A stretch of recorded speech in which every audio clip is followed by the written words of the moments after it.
En esta clase comenzaremos a trabajar con aplicaciones de las leyes de Newton.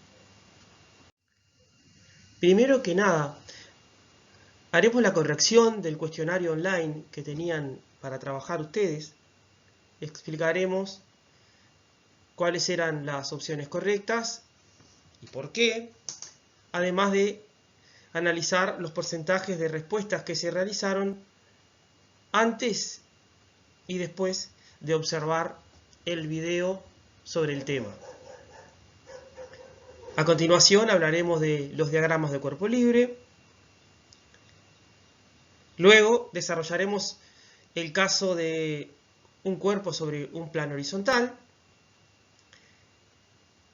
Y por último les plantearé un ejercicio de evaluación que deberán realizar, un ejercicio de aplicación, que deberán realizar antes de la próxima clase, que será seguramente el viernes, mediante videoconferencia de CREA.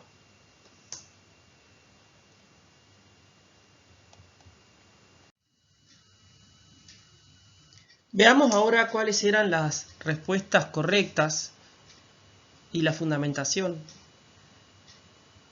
del cuestionario que estaba pensado para evaluar conceptualmente las leyes de Newton. La primera de las interrogantes estaba orientada a evaluar sus ideas previas acerca del principio de inercia. La mayor parte de los estudiantes marcó la opción que indicaba que en esa situación la fuerza neta era decreciente. En realidad la respuesta correcta era que la fuerza neta que actuaba sobre el cuerpo no era nula. Si un cuerpo viene en movimiento, y cambia ese estado, quiere decir que la fuerza neta que actuó no era nula. En esta situación que estábamos analizando, que simplemente se pone un cuerpo sobre una superficie y desliza una cierta cantidad de metros, independientemente de si es un plano horizontal o inclinado. ¿Qué es lo que sucede? Actúa sobre el cuerpo la fuerza de rozamiento, que básicamente es constante. En el caso de que el plano fuera inclinado, actúan otras fuerzas también, pero que además son constantes. Por lo tanto, no es que la fuerza fuera creciente o decreciente. En realidad la fuerza era constante en esa situación, así como está descrita. Pero era constante sin ser nula. De lo contrario, hubiera mantenido su velocidad el objeto y se hubiera continuado moviendo en línea recta, siempre en el mismo sentido, ¿verdad? Algunos estudiantes respondieron que tiene que estar actuando una fuerza impulsora todo el tiempo, y en realidad eso va a depender de si la superficie sobre la que se mueve el cuerpo tiene o no un rozamiento despreciable. La segunda pregunta. Les planteo una situación para aplicar sus ideas previas sobre el principio de masa. En este caso, la mitad de los estudiantes obtuvo la respuesta correcta, que era la opción 3. ¿Por qué la opción 3 es la correcta? Que daba que la solución era 6 metros por segundo cuadrado. ¿Qué sucede? Tenemos una fuerza neta, en el primer caso, que es 40 newton menos 20 newton. ¿Verdad? 40 newton menos 20 newton. La fuerza neta es de 20 newton, entonces. En el segundo caso, la fuerza neta sería 80 newton menos 20 newton, o sea, 60 newton. La aceleración tiene que entonces triplicarse. Inicialmente era 2, por lo tanto la respuesta tiene que ser 6. ¿Por qué la aceleración se tiene que triplicar? Porque la fuerza neta se multiplicó por 3. Recordar, era 40 menos 20, que me da 20 al comienzo. Y al final, 80 menos 20, que me da 60 newton. El factor es 3. para la fuerza neta, por lo tanto también tiene que ser 3 para la aceleración.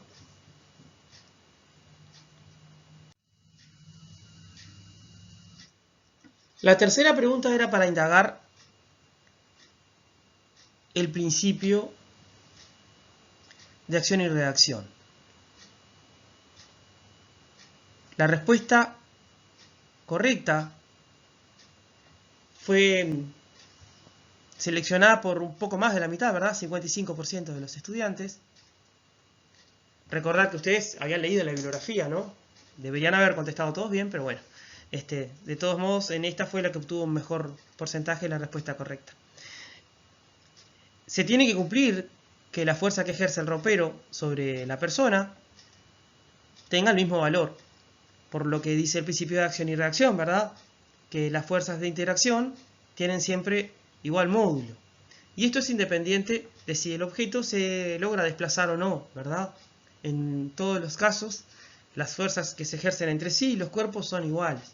Para desplazar el objeto habrá que superar de repente otras fuerzas, que generalmente se trata de la fuerza de rozamiento, si al objeto lo desplazan por una superficie, ¿verdad?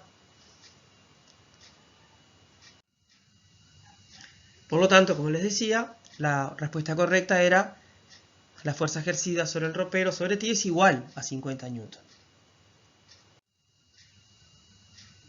Los diagramas de cuerpo libre son una representación muy útil para la resolución de determinados problemas. Supongamos que tenemos esta situación. Una grúa trae una caja con productos de una conocida empresa de hamburguesas.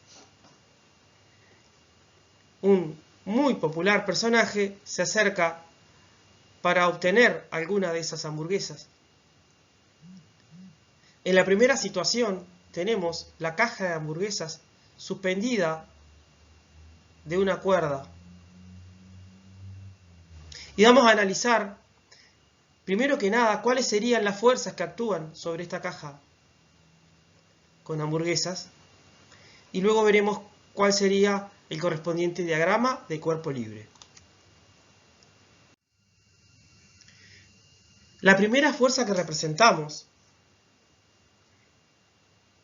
es su peso, ¿verdad? La atracción gravitatoria realizada por el planeta Tierra sobre la caja con hamburguesas. Obviamente hay otra fuerza que evita que la caja caiga, que se denomina tensión, ¿verdad? Es la fuerza que ejerce la cuerda sobre la caja. Como podrán ver, vamos a utilizar un modelo en el que vamos a suponer que la caja es una partícula, que toda su masa está concentrada en el centro, geométrico, y vamos a representar todas las fuerzas aplicadas en ese punto. Es el modelo más común, modelo de la partícula se le llama. Para analizar las situaciones más básicas, este modelo funciona perfectamente.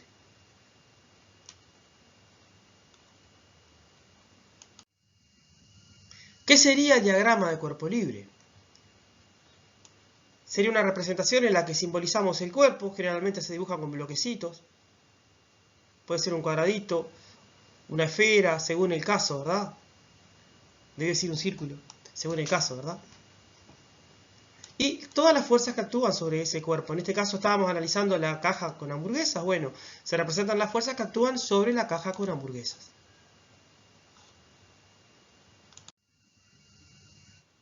¿Qué sería entonces el diagrama de cuerpo libre? Es una representación en la que están presentes un cuerpo y todas las fuerzas que actúan sobre él. En este caso nosotros, como les decía, utilizamos el modelo de la partícula y por eso se representan todas las fuerzas en el centro del cuerpo. Estamos suponiendo que todo el cuerpo se comporta como si la masa estuviera concentrada en ese punto. A ese punto habitualmente se le llama centro de masas. Con una T mayúscula entonces representamos a la fuerza que ejerce la cuerda sobre la caja, en este caso una caja de hamburguesa, ¿verdad? El ejemplo que veíamos. Se le llama tensión a esa fuerza, la tensión de la cuerda.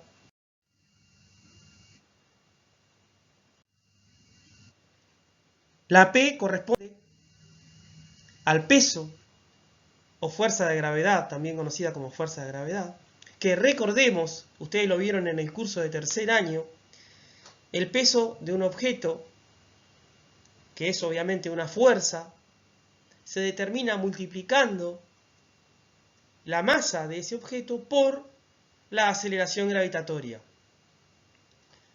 que muy cerca de la superficie de la Tierra y con determinadas condiciones, se puede decir que su valor es de aproximadamente 9,8 metros por segundo al cuadrado. Constante conocida, ¿verdad?, como aceleración gravitatoria.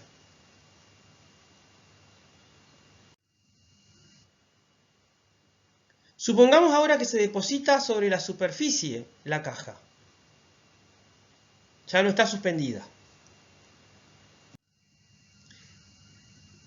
Sigue actuando obviamente el peso, pero ahora la fuerza que surge al estar interactuando con la superficie se denomina normal. Cuando uno apoya un cuerpo sobre una superficie, la superficie ejerce sobre este una fuerza que se denomina normal, que es perpendicular a la superficie. También se le conoce como fuerza de sostén, porque digamos que es la fuerza que evita que el cuerpo, entre comillas, se hunda en la superficie. Si vamos a lo que sería el diagrama de cuerpo libre, solamente nos va a quedar el cuerpo, que lo representamos en este caso con un rectángulo, y las fuerzas que actúan sobre él. Ahí quedaron.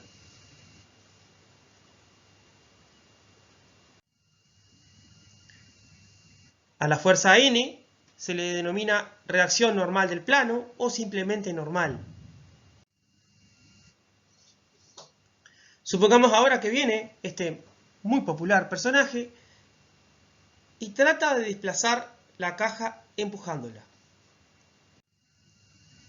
Las dos fuerzas del ejemplo anterior permanecen, pero al intentar mover la caja, independientemente de que la mueva o no, al intentar moverla, aparece la fuerza que ejerce, Bart, obviamente, y la que se conoce como fuerza de rozamiento, que actúa en el sentido contrario al que Bart intente deslizar la caja. El diagrama de cuerpo libre entonces nos quedaría de esta manera, ¿verdad? El cuerpo y las fuerzas que actúan sobre él.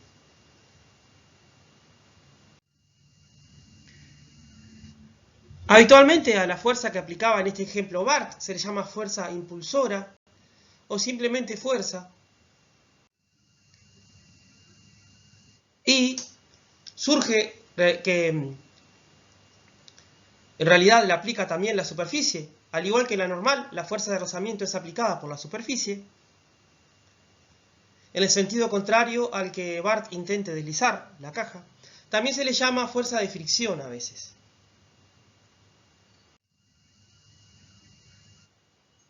Bien, ahora vemos que empujarla era muy complicado, entonces Bart decide atarle una cuerda a la caja de hamburguesas.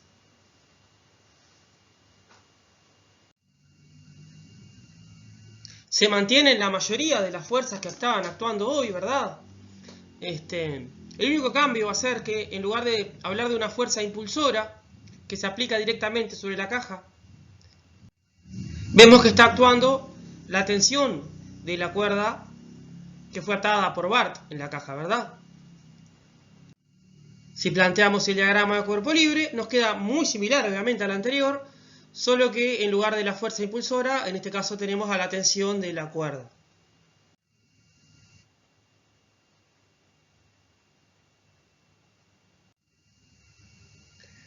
Muy bien. Hasta ahora hacíamos aplicaciones más bien cualitativas, ¿verdad? No hablábamos de cantidades, de valores. A partir de ahora ya comenzaremos a trabajar con situaciones cuantitativas que nos permiten realizar determinados cálculos. El primer ejemplo que vamos a ver es un cuerpo apoyado sobre un plano horizontal. Vamos a ver dos ejemplos de este caso en el que un cuerpo es deslizado sobre una superficie horizontal. En el primer ejemplo, el objeto es empujado, en el siguiente, el objeto se desplaza tirando de él mediante una cuerda.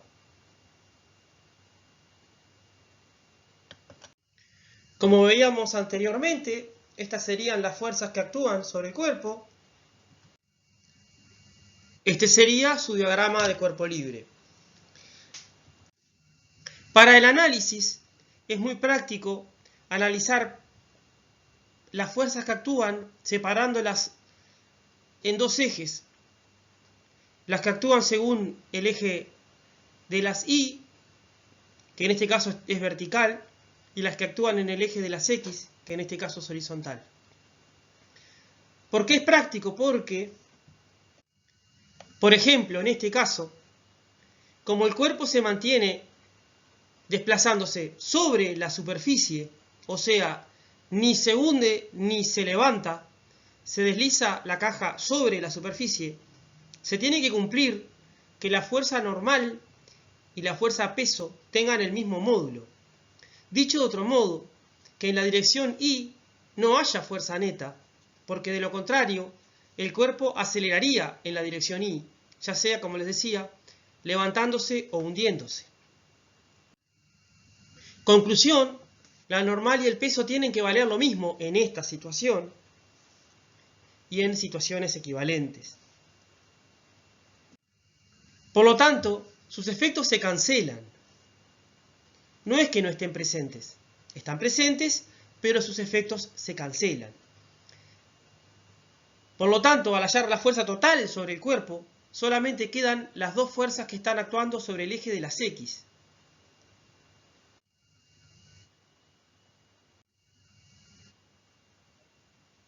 Aplicando la segunda ley de Newton, la fuerza neta que actúa sobre el cuerpo es igual al producto de su masa por su aceleración. Ahora, en este caso, cuando planteo la fuerza neta que actúa sobre el cuerpo, las fuerzas que actúan son solamente las que están según el eje de las X. La fuerza neta va a tener una dirección horizontal, entonces, en este caso, siguiendo el eje de las X. Y se obtiene restando el valor de la fuerza F menos el valor de la fuerza de rozamiento. O sea, la fuerza neta es igual a la fuerza menos la fuerza de rozamiento. A la fuerza impulsora menos la fuerza de rozamiento. Y esto por la segunda ley de Newton me tiene que dar igual al producto de la masa por la aceleración.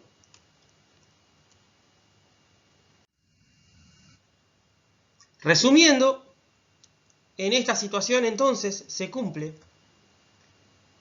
que la normal es igual al peso y que si restamos la fuerza impulsora a la fuerza de rozamiento, nos tiene que dar como resultado el producto de la masa del cuerpo por su aceleración.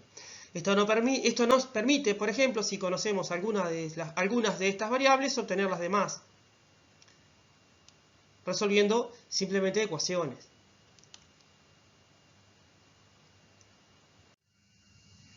Siguiente ejemplo, que es muy parecido. Se trata de arrastrar ahora el cuerpo mediante una cuerda. Estas serían las fuerzas que actúan. Este sería el diagrama de cuerpo libre para este caso. Es equivalente al anterior. En lugar de la fuerza impulsora, se coloca ahora la tensión de la cuerda. Nuevamente también trabajamos en dos ejes, eje X, eje Y. Lo habitual es que el eje Y sea perpendicular al plano y el eje X sea paralelo al plano. Nuevamente lo mismo. La caja se mantiene sobre la superficie, ni se levanta ni se hunde en la superficie. Por lo tanto, la normal y el peso tienen que ser iguales. Se tienen que cancelar sus efectos para que el objeto en la dirección Y, repito, en la dirección Y, o sea, verticalmente, no haya fuerza neta. La fuerza neta es horizontal. Por lo tanto, igual que hoy, la normal es. Si vamos al eje horizontal, aplicamos lo mismo que hoy, Por la segunda ley de Newton, la fuerza neta tiene que ser igual a la masa por la aceleración. Al hallar la fuerza neta nos queda la tensión de la cuerda menos la fuerza de rozamiento en este caso. Por lo tanto, en este caso, nos queda que si restamos la tensión y la fuerza de rozamiento, el resultado que nos da es la masa por la aceleración. Esto es, como les decía, una aplicación de la segunda ley de Newton.